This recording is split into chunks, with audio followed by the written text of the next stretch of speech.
지금 세계 축구는 국가대표 경기 주간으로 클럽 축구가 중단이 되었습니다. 지금부터 딱 열흘입니다. 해외 축구 팬들이라면 조금만 기다려 주시고요. 오늘은 잉글랜드 축구 상황을 전해드리고 싶습니다. 잉글랜드는 새로운 감독을 선임을 했습니다. 독일 출신의 투엘 감독이 맡게 되었죠. 매우 특이한 상황입니다. 마치 한국 국가대표팀을 일본인이 감독을 하는 것과 마찬가지 상황입니다. 잉글랜드와 독일이 과거에 앙숙이었던 건 맞지만 축구에서만큼은 일부에서만 불쾌할 뿐 큰 논란은 아닌 상황입니다. 우선 대형 감독이 맡은 건 맞으니까요. 그런데 이 투엘 감독이 부임을 했지만 팀은 2025년부터 맡게 되어서 쉽게 말하면 3월 A매치 데이 때부터 팀을 이끌게 됩니다. 그 전까지는 잉글랜드 축구를 연구하고 월드컵 우승 도전에 플랜을 짜겠죠. 솔직히 진짜 한국이 월드컵 우승 못할 거면 이번만큼은 잉글랜드가 우승을 하는 걸 좀 보고는 싶습니다. 네. 진짜 이번 아니면 정말 죽을 때까지 볼 수 없을 것 같은 느낌? 네. 잉글랜드의 네이션스 리그 11월 첫 번째 경기는 그리스와의 원정 경기이고 두 번째 경기는 홈에서 아일랜드와의 경기입니다. 잉글랜드는 FIFA 랭킹이 4위이고 그리스는 42위이기 때문에 체급 차이가 분명 큽니다.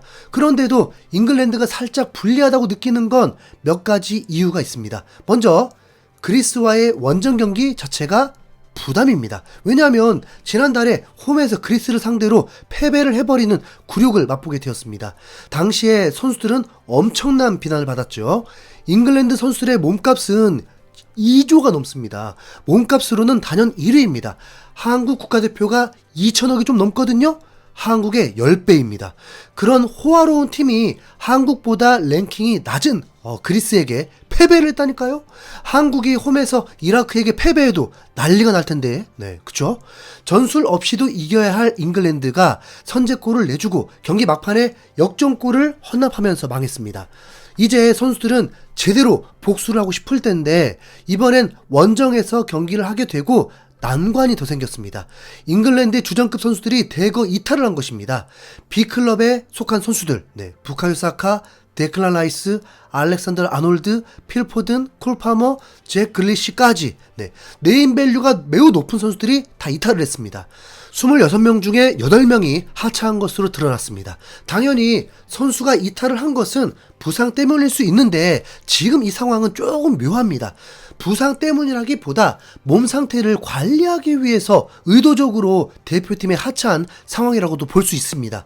사우스게이트 감독이 맡았을 때는 이런 적이 없었고 사우스게이트 감독의 목표이기도 했고 이뤄낸 것 중에 하나가 선수들이 국가대표로서의 즐거움과 출전 의지를 회복시키는 것이었는데 바로 무너지고 있는 조짐이 보인 것이죠. 그러자 주장인 케인이 경기 전 가브리엘 클락과의 인터뷰에서 제대로 한마디를 해버렸습니다. 사우스게이트는 잉글랜드를 위해 뛰는 기쁨, 그걸 다시 가져왔죠. 모든 캠프마다 사람들은 설레며 잉글랜드를 위해 뛰고 싶어 했어요. 그것이 가장 중요한 것입니다. 잉글랜드가 모든 것보다 우선입니다. 클럽보다도 앞서죠. 프로축구 선수로서 잉글랜드를 위해 뛰는 것이 가장 중요한 일입니다. 가레스는 그 점에 대해 엄격했고 그게 흐트러지는 선수들에 대해서 결정을 내리는 것도 두려워하지 않았습니다. 이번 주는 유감입니다. 시즌 중에 어려운 시기라 일부가 약간 이를 악용한 것 같아요. 솔직히 이건 별로입니다. 제 생각엔 잉글랜드가 클럽보다 우선이라고 봅니다. 네. 케인이 대놓고 선수들을 비판하는 건 처음 있는 일이었습니다. 물론 케인이 인상을 쓰고 분노하면서 비판한 건 아니었습니다. 본인의 의견 같은 거였죠. 하지만 유감이라는 말을 썼고요.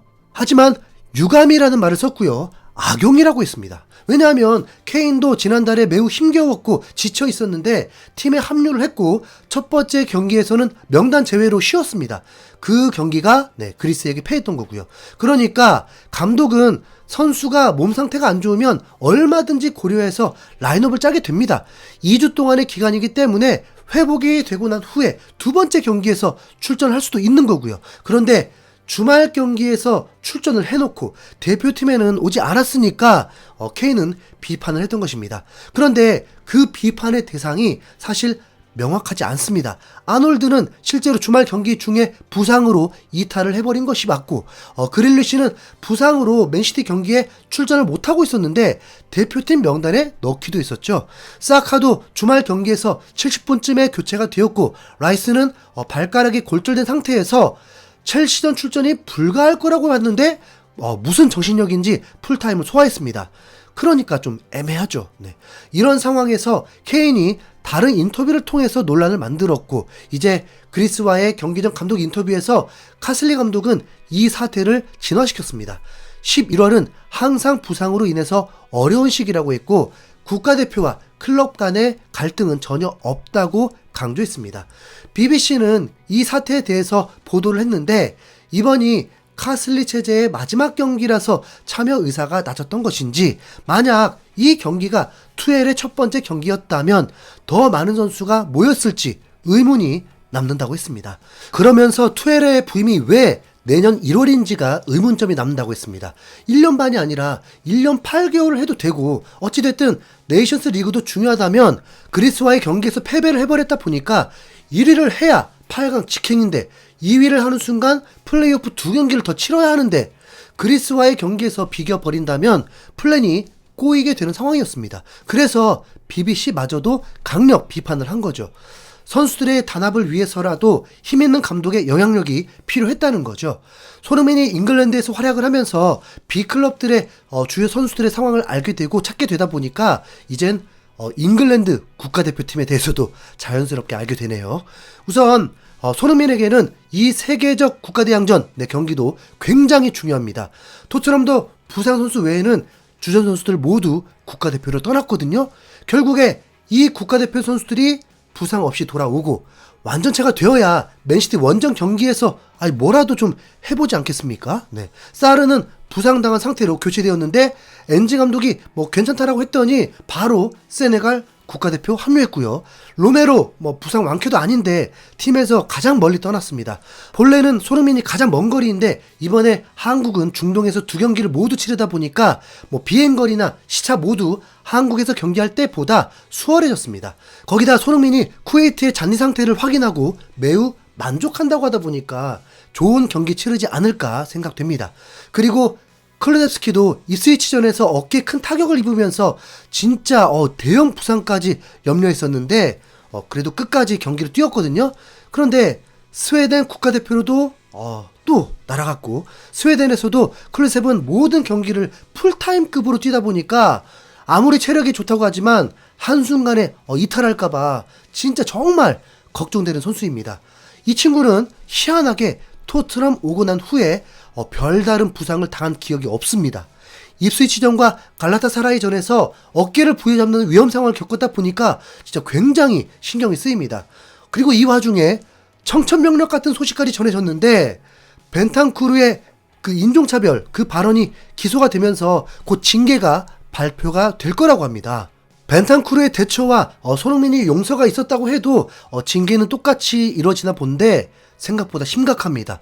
영국 매체들에서 확실한 건 아니라고 하면서 7경기가 출전 정지 예상이라고 했습니다. 그리고 그게 다음 주 안에 발표가 되면 곧바로 맨시티전부터 무려 7경기가 출전 정지되는 토트넘 최악의 상황을 맞게 됩니다. 왜냐하면 이 7경기는 리그 경기를 말하는 건데 A매치가 끝나면 토트넘은 11월과 12월에 경기가 무려 11경기입니다. 그러니까 40일이 안 되는 기간에 11경기예요. 네. 진짜 미친 일정인데 그럼 로테이션이 강하게 돌아가야 하는데 벤탄쿠르는 현재 수비형 미드필더로 비수마보다 더 안정감을 보여주고 있거든요. 물론 주중 주말 경기가 로테이션으로 일어나니까 벤탄쿠르는 주중 경기 나가면 되고 비수마가 리그 경기를 출전하면 됩니다. 하지만 때로는 벤탄쿠르와 비수마가 같이 출전할 때 더 수비의 안정감도 더해지다 보니까 분명 타격은 매우 크다고 볼 수 있습니다.